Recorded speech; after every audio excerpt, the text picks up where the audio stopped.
Is there an initiation program for them, or do you have to be?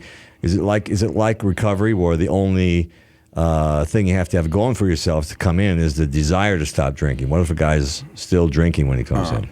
Well, to become a full patch member, you have to be sober for a year and a day, and you prospect for 6 months. So if you come in and you've already got some time, you prospect for 6 months, and then just voted on whether or not you're a full patch holder or not. If you're new, you come in until you get a year and a day. We've had more than a few people come in. In fact, one of the guys came to a camp out several years ago, drunk to the camp out. Bye-bye.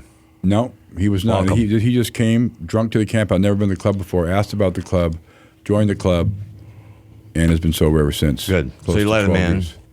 Yeah, we say you show up to one of our meetings, and you got to be sober.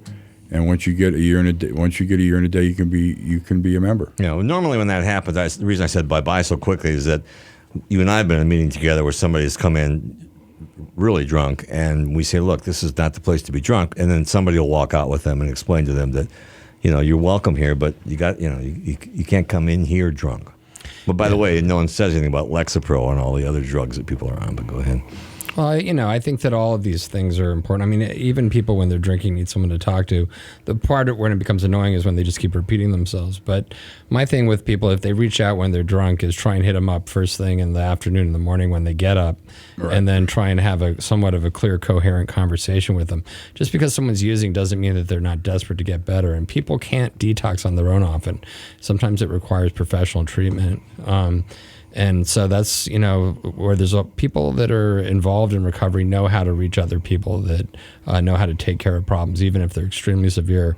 A lot of people have medical problems as well when they're using and addicted. So it's important to make sure those things are checked out. It's nothing to mess around with, certainly. Yeah, and this is what I like about the messengers is that, there are so many different layers of people who recover. Like we're involved in Music Cares, and Chris and I know a lot of musicians who are sober and pass along the word to other people. And so there's one group that you never thought would get sober. Right. Bikers, you never think of them as sober.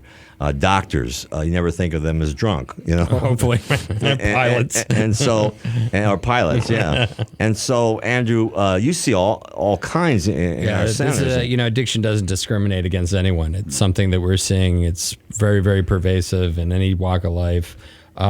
Even poverty even actually doesn't produce that many more alcoholics than wealthy people.